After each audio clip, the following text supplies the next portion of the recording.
नमस्कार, कहता है वोटर में आप सभी दर्शकों का स्वागत है। आपके साथ मैं हूं आसिफ खान। कहता है वोटर के दौरान आज न्यूज़ 18 राजस्थान की टीम पहुंची है आमेर। जी हां, ये वो जगह है जहां पर देश और दुनिया के पर्यटक घूमने आते हैं और पूरी दुनिया के अंदर आमेर का किला मशहूर है। इस समय हम आमेर के किले के आगे खड़े हैं और जयपुर ग्रामीण सीट के अंतर्गत लोकसभा में ये आता है और आज हम जानने और समझने की कोशिश करेंगे आमेर सीट से लोगों का नज़रिया क्या है। जब वो वोट देने के लिए जाएंगे तो किन मुद्दों को ध्यान में रखकर वोट करेंगे और आमेर की जनता जो है इस बार उसका मिजाज क्या। बहुत सारे लोग इस समय किले के बाहर इकट्ठा हैं, जिसमें सभी सियासी दलों के लोग हैं। उनसे जानने और समझने की कोशिश करेंगे, उनका मिजाज भांपने की कोशिश करेंगे कि जब वो वोट देने के लिए जाएंगे तो किन मुद्दों को ध्यान में रखकर वोट करेंगे। मेरे साथ यहाँ पर बहुत सारे लोग मौजूद हैं। सर, सबसे पहले मैं शुरुआत आपसे करता हूँ। लोकसभा चुनाव आ चुके हैं और जो है वो वोटिंग शुरू हो चुकी है। अब आमेर के लोग भी जब वोट करने के लिए जाएंगे तो क्या नज़रिया होगा, किन मुद्दों को ध्यान में रखकर आप वोट करेंगे? नज़रिया ये होगा कि देखो, पहले जो मुद्दे उठाए थे और जिस मुद्दों पे ये सरकार आई थी वो सारे के सारे स्टेप इनके जो गलत पड़े हैं। जीएसटी पे वोट नहीं मांगते हैं, ये नोटबंदी पे वोट नहीं मांगते, विकास पे नहीं मांगते हैं। केवल और केवल मुद्दों को भटका हुआ है। मुद्दा कोई भी इनका स्टेप बिल्कुल सही जो नहीं गया है और इसी आधार पर जनता इनको देख रही है। ये केवल और केवल आदमी को बांटने वाली राजनीति कर रहे हैं। गाय मंदिर, मतलब विकास की कोई बात नहीं है। इसके अलावा रोजगारी की कोई बात नहीं है। इनने रोजगार का मुद्दा उठाया था, उसके बाद में भ्रष्टाचार का था, कोई नहीं। आप इस बात को विशेष रूप से देखिए कि जहां पर रक्षा सौदे से जुड़ी हुई फाइलें कहना चाह रहे हैं कि मुद्दों से भटके हुए लोग हैं। सर, आप इस तरफ खड़े हैं और इनका ये कहना है कि जब ये वोट देने के लिए जाएंगे तो पिछले मैनिफेस्टो को ध्यान में रखेंगे कि जो सरकार 2014 के अंदर मैनिफेस्टो इन्होंने जो पेश किया था उसके वादे पूरे नहीं हुए। आप सहमत हैं इनसे? बिल्कुल सहमत नहीं हूँ सर। मैं कहना चाहता हूँ, अभी इनकी घोषणा हुई थी, इनका मैनिफेस्टो आया था जिसमें कहा गया था कि कश्मीर से हम जवान उठा लेंगे और देश की सरहद से जवान उठा लेंगे। ये मैनिफेस्टो है इनका। ये चाहते हैं कि एक ही तबके को आगे बढ़ाए और उनके माध्यम से हम वोट ले सके।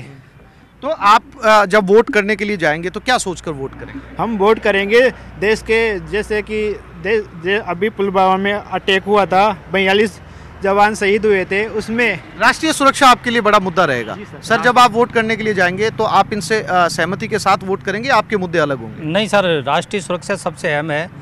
अभी कांग्रेस वाले बात करते हैं, जो इनके सहयोगी दल है, वो कि देश में 2 प्रधानमंत्री होने चाहिए। ऐसा क्या आप भी समर्थन करते हैं? कि आप तो पत्रकार हैं, देश का कोई नागरिक ऐसा समर्थन नहीं करेगा कि देश में 2 प्रधानमंत्री बने, 2 राष्ट्रपति बने। ऐसा कोई हम समर्थन नहीं करते इसका। बिल्कुल राष्ट्रीय मुद्दे आमेर के अंदर छाए हुए हैं और उन तमाम राष्ट्रीय मुद्दों के ऊपर यहाँ पर जो वोटर हैं वो बात करते हैं, जो टेलीविज़न और अखबार की सुर्खियाँ बने रहते हैं। इस तरफ हमारे लोग मौजूद हैं, यहाँ पर 2 प्रधानमंत्री की ये बात कर रहे हैं। चूँकि आमेर के भी अपने कुछ मुद्दे होंगे, उन मुद्दों की प्राथमिकता रहेगी वोट देने के दौरान। पहले तो मैं बता दूँ, ये 2 प्रधानमंत्री की जो बात कर रहे हैं उस बात को मैं अच्छे से डिफाइन करना चाहता हूँ कि भारत मुगलों के अधीन में 300 साल तक भारत में मुगलों ने राज किया। तब मुगल राज करके क्या भारत इस्लाम हो गया? उसके पश्चात 100 साल तक ब्रिटिश राज ने राज किया। 200 साल ब्रिटिश और 600 से 800 साल मुगल। तो उन वर्षों के अंदर भी नहीं हुआ और 5 साल के अंदर भारत कहीं और हो जाएगा, किसी दूसरे राष्ट्र में चला जाएगा। ये कहाँ की बात होती है? बात करो देश के विकास की, बात करो बेरोजगारी को हटाने की, बात करो लोगों को पेट से भूखा मरने की। आप सिर्फ 1 मैन शो चला रखे हो। मोदी जी, भाजपा का तो नाम खत्म हो गया, भाजपा के बड़े बड़े लीडर्स खत्म हो चुके हैं। आज मुझे ये बताओ, आज कांग्रेस और भारतीय जनता पार्टी 2 पार्टियां हैं, लेकिन आज सिर्फ इन्होंने ये कर दिया है मोदी बनाम राहुल गांधी, यानी कि मोदी बनाम कांग्रेस। अरे लोकतंत्र को जिंदा रखो। लोकतंत्र को लेकर ये बात कर रहे हैं कि लोकतंत्र जो है वो लोकतंत्र को खतरा बता रहे हैं। सर, आप सहमत हैं? क्योंकि लोकतंत्र जो है वो इस देश का, चाहे कैसी भी परिस्थितियां रही है, हमेशा जिंदा रहा है। बिल्कुल भी इनसे सहमत नहीं हूं मैं। लोकतंत्र में भारतीय जनता पार्टी सबसे आगे रही है। अगर भारतीय जनता पार्टी लोकतंत्र में आगे नहीं होती तो आज पूरे भारत के अंदर ये जन सैलाब जो उमड़ रहा है वो नहीं दिखता।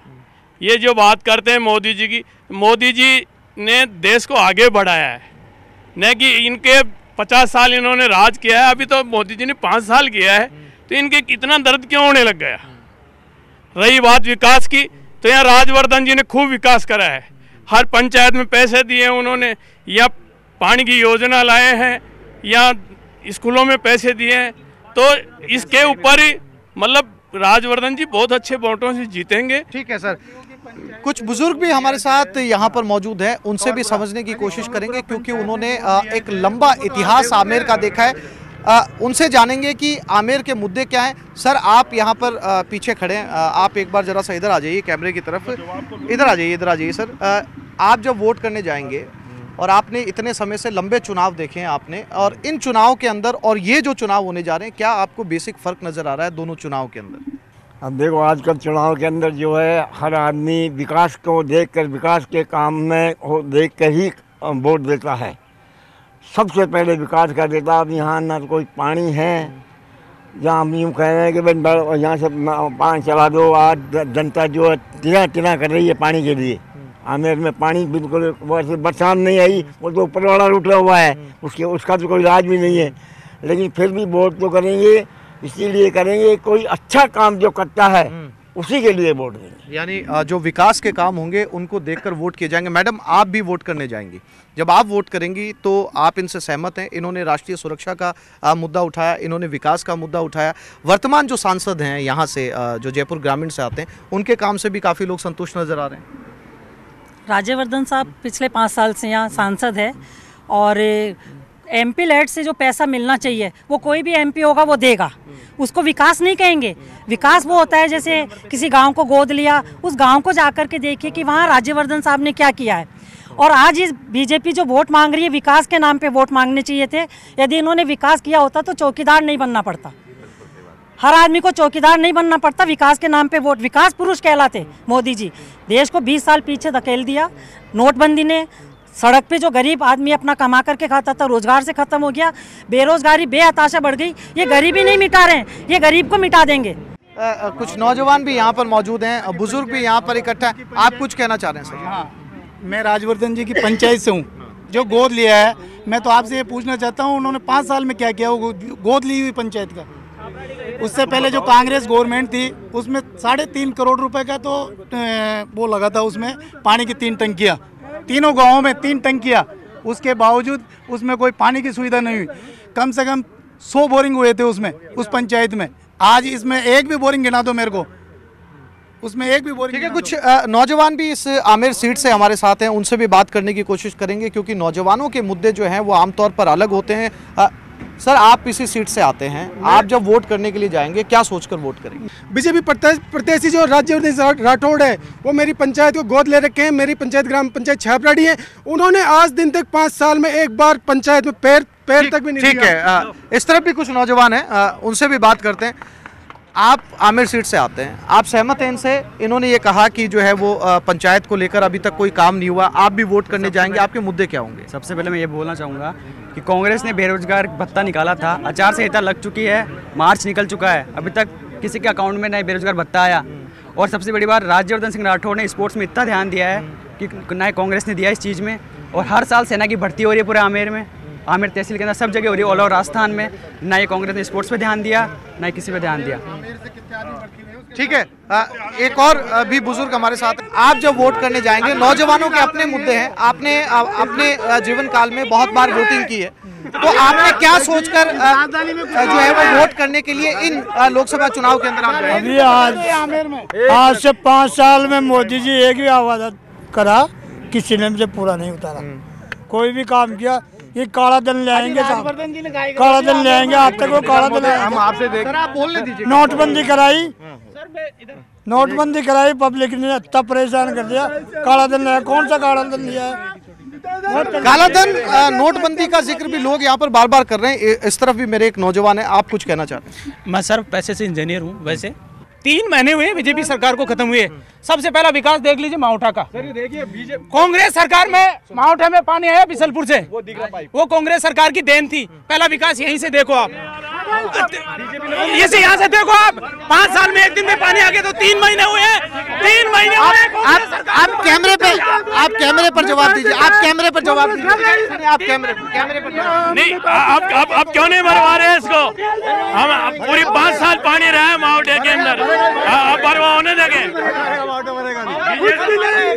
आमेर किले के आगे का दृश्य है जहां पर लगातार दोनों ही राजनीतिक दल पानी की बात कर रहे हैं। आमेर में बहुत सारे मुद्दे हैं। आमेर सीट के ऊपर इस वक्त हम हैं और ब्रेक से पहले खासी गहमा गहमी भी यहाँ पर नजर आई। एक बार फिर से इन वोटर से समझने की कोशिश करते हैं, चूंकि लोकसभा का चुनाव है और मुद्दे भी जो है वो राष्ट्रीय हैं। यहाँ पर आप ब्रेक पे जाने से पहले चर्चा कर रहे थे, 30 सेकंड है, आप बताइए मेरे को कि जब आप वोट करने के लिए जाएंगे तो कौन सी ऐसी समस्याएं हैं जो आमेर की सुलझनी चाहिए, जिनको ध्यान में रखकर आप वोट करेंगे? आमेर की समस्याएं ऐसी है, सबसे पहले तो मैंने मावठे की बात रखता हूँ। जब बीजेपी सरकार गई है वो 3 महीने का टाइम हुआ, आप देख लीजिएगा पानी का। कांग्रेस सरकार में मावठे में पानी आया बिसलपुर से, कांग्रेस सरकार को 3 महीने हुए हैं। इसमें हाथी गांव में पानी की पाइप देख लीजिएगा, चिड़ियाघर में पानी का बिसलपुर के पाइप देख लीजिएगा, और 5 साल में इनका पीछेवाड़ा आप यहाँ पे खड़े हो, इनसे पूछ के देख लेना चाहिए। सर, इनका ये कहना है कि इन 5 साल के अंदर जो है वो काम नहीं हुआ।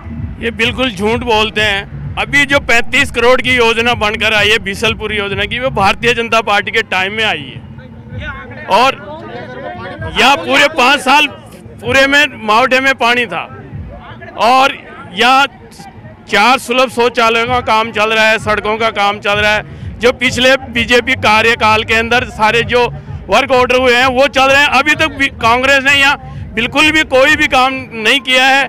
इन्होंने जो 3500 रुपये भत्ता देने की बात की थी, आज एक भी किसी बेरोजगार को भत्ता नहीं मिला। ये भी आरोप है आपके ऊपर। सर, आप कांग्रेस की तरफ से हैं, इनका कहना है कि आपने जो है वो बेरोजगारों को 3500 रुपये भत्ता देने की बात की थी। कहाँ विलम्ब हो रहा है इसमें? देखिए, असल में जो बात ये है कि ये जो चुनाव है ना, ये बहुत छोटी चीज़ों का चुनाव नहीं है, बहुत बड़ी चीज़ का चुनाव है। इस वक्त जो है लोकतंत्र ऐसा खतरे में आ चुका है कि सत्ता पाने के लिए लोग जो है कुछ भी करने को तैयार हो रहे हैं। झूठ इस तरह झूठ बोलते हैं कि झूठ को लोग उसको सच मानने लगते हैं। एक बार झूठ को 1000 बार बोलते तो लोग सच समझने लगते हैं उसको। इस तरह झूठ बोला जा रहा है। अभी मेरे भाई ने बात करी पुलवामा की, लेकिन पुलवामा की मैं बात बताऊँ आपको, एक चीज़ जारी हुई है अभी नहीं कि पुलवामा में जो वीरों ने अपनी जान देश पर वारी है, दुश्मन की औकात नहीं, अपनों की गद्दारी है। और जब भी चुनाव आता है इस तरह का माहौल पैदा किया जाता है, और इससे ये बीजेपी लोग जो बीजेपी वाले लोग जो एक माहौल बना करके चुनाव जीतने। सर, आरोप है कि माहौल बना रहे हैं आप माहौल बना रहे हैं सर। नहीं सर, ये सरासर झूठ है। इस तरीके का कोई माहौल कोई देश हित में कोई भी इस तरीके से नहीं कर सकता कि आके अटैक करवाएगा किसी आतंकवादी से। ये झूठ है, ये जाल पाखंड है। इस तरीके की बातों में कभी किसी को आना नहीं चाहिए। मुद्दे क्या होंगे? मुद्दे राष्ट्र हित के। देखो, ये चुनाव कोई लोकल चुनाव नहीं है, देश हित के। देश इधर से उधर जा सकता है। एक कठोर मजबूत सरकार चाहिए जो निर्णय लेने लायक हो, प्रधानमंत्री हो। जिस तरीके का निर्णायक प्रधानमंत्री आज हमारे मोदी जी ने दिए, जिस तरीके से पिछले 5 साल में अपने निर्णय लिए, बहुत ही सुदृढ़, बहुत ही देश हित के। आप नौजवान हैं, जब आप वोट करने के लिए जाएंगे तो आपका नजरिया इन लोगों से कैसे अलग होगा? आपकी प्राथमिकताएं क्या होंगी? मैं मौका देना चाहूँगा वापस मोदी जी को, क्योंकि 5 साल है, 5 साल और देना चाहिए। 5 साल जैसे इन्होंने पहले वादे किए थे, इस बार भी नहीं करते तो नेक्स्ट 5 साल बाद में वापस कांग्रेस आएगी, क्योंकि कुछ वादे इन्होंने पूरे नहीं किए। जैसे मान लो बहुत सी सुविधाएं जैसे आमेर में कोई नहीं करता। कांग्रेस को ले लो, बीजेपी को लो, एक थाली की चट्टे उठते हैं सारे वादे। इनका कहना है कि वादे तो आपकी सरकार में भी जो है वो पूरे नहीं हुए। ये जो चुनाव है, जो देश का दिशा और दशा तय करने का चुनाव है, इसमें आज आम आदमी को रोटी चाहिए, कपड़ा चाहिए, मकान चाहिए, चिकित्सा चाहिए, शिक्षा चाहिए, रोजगार चाहिए, और ये जो सरकार है ये सब मुद्दों पर विफल रही है। आप अभी यूथ से आते हैं, पढ़ते हैं आप? जी सर। कौन सी क्लास में? LLB कर रहा हूँ सर। अच्छा, आप LLB कर रहे हैं, तो जब आप वोट करने के लिए जाएंगे तो जाहिर सी बात है कि आपका नज़रिया अलग होगा, विज़न आपका दूसरा होगा। जब वोट करेंगे तो क्या आपके दिलो दिमाग में होगा, क्या मिजाज है? मेरा तो यही कहना है कि जो हमने 5 साल में देखा है, जो मोदी सरकार आई उसमें 5 साल में हमारे को, मैं तो यही कहना चाहूँगा आम जनता से भी कि हम मोदी सरकार को दोबारा से वोट क्यों दें। मैं आम जनता से भी यही कहना चाहता हूँ कि उनके पास में कोई विकास के कार्य नहीं है। GST और नोटबंदी पे मोदी सरकार वोट नहीं मांगती, वो गई पाकिस्तान ऐसे अनबरम कार्यों पर वो वोट मांगती है। मैं यही कहना चाहूँगा आम जनता से कि सोच समझकर वोट दे और बहकावे में नहीं आए। 5 साल हमने उनको किसी भी आम जनता ने उनको, ठीक है, उस पर नाकाम रही। ठीक है सर, आप जरा सा आगे आ जाइए। इनका ये कहना है कि 5 साल सिर्फ कोरे वादों पर निकाल दिए और यथार्थ पर उनको कुछ नजर नहीं आया। आप जब वोट करने के लिए जाएंगे तो इन मुद्दों को ध्यान में रखेंगे जो इन्होंने बताए, या आपके मुद्दे अलग होंगे? मुद्दे तो यही रहेंगे, लेकिन मुद्दे जो मोदी जी ने जो काम किया है जिस पे, तो मुद्दे तो सभी चल रहे हैं, लेकिन मुद्दों के ऊपर तो काम भी तो हो रहा है। लेकिन काम की जो नींव रखी जाएगी तो उस पर तो बिल्डिंग का तो काम धीरे धीरे चलेगा ही। तो आपके अपने मुद्दे क्या होंगे जिनको आप ध्यान में रखकर वोट करेंगे, जिनसे आप संतुष्ट हैं इन 5 सालों में? इन 5 सालों के अंदर जो मोदी जी ने जो काम किए हैं जीएसटी के ऊपर है, जिससे कि देश की तरक्की कर रहे हैं जीएसटी, अब लोग कह रहे हैं। और जो लोग यहाँ पे किसानों का कर्जा माफ़ी है। मैडम किसानों के कर्जा माफ़ी की बात हो रही है, चूंकि राजस्थान कृषि प्रधान जो है वो प्रदेश है, तो किसानों की कर्जा माफ़ी को लेकर मोदी सरकार ने काम किया, कुछ बेरोजगारों को लेकर भी उन्होंने काम किया। तो इसमें कहाँ आपको दिक्कत आ रही है कि ये बात मानने में कि ये योजनाएं सफल हुई है या नहीं हुई? कर्जा माफ होता ना किसानों का तो 16,000 किसान मरते नहीं।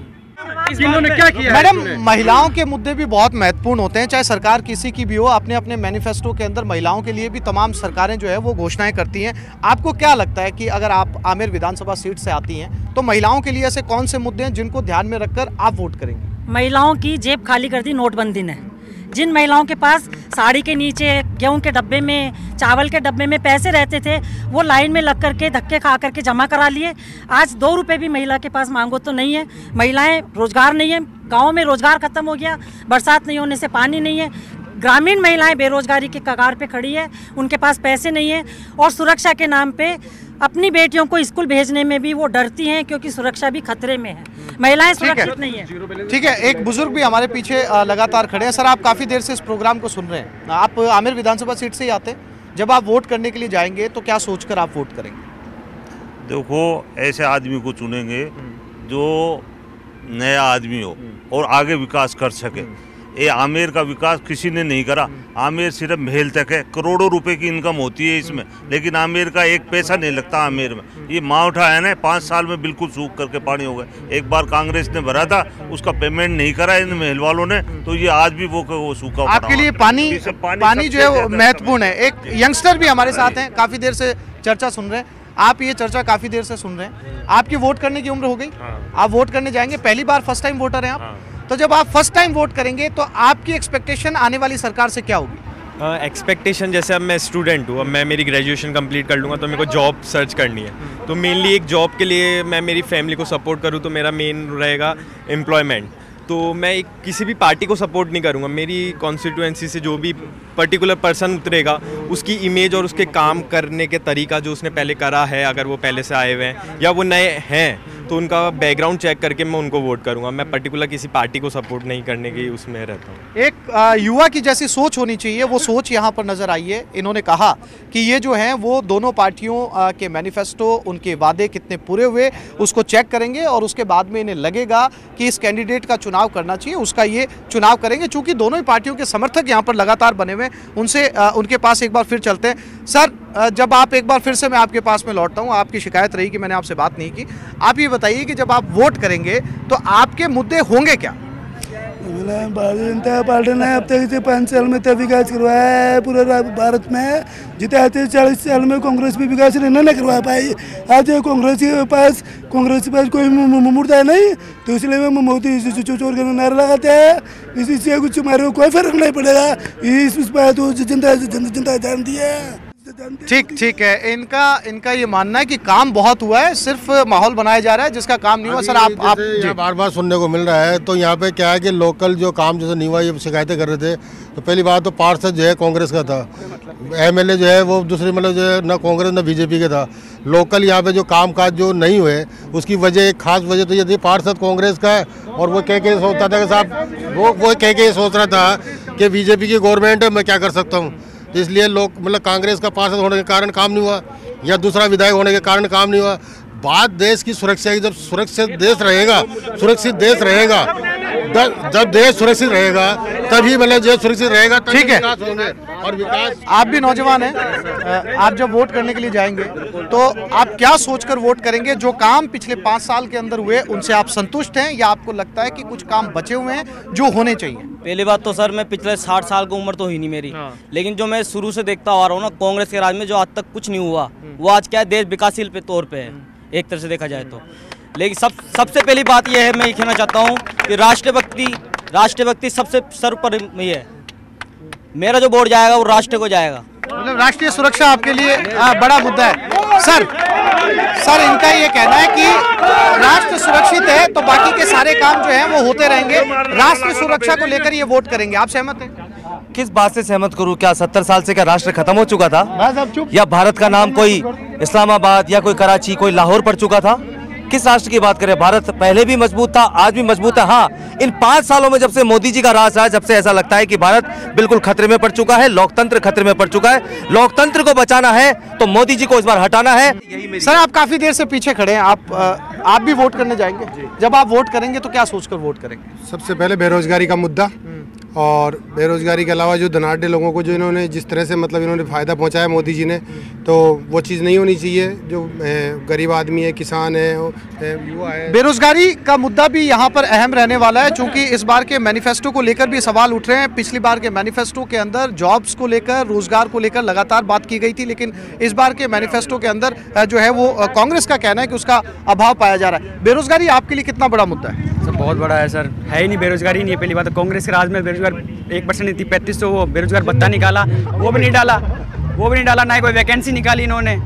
मोदी के राज में हर साल वैकेंसी निकल रही है हर चीज़ के अंदर, और ये बोल रहे हैं सेना के अंदर भर्ती नहीं हुआ। आमिर से कितने लोग भर्ती हुए? जो मेहनत करेगा वही भर्ती होगा। सबसे पहली बात तो रोजगार है।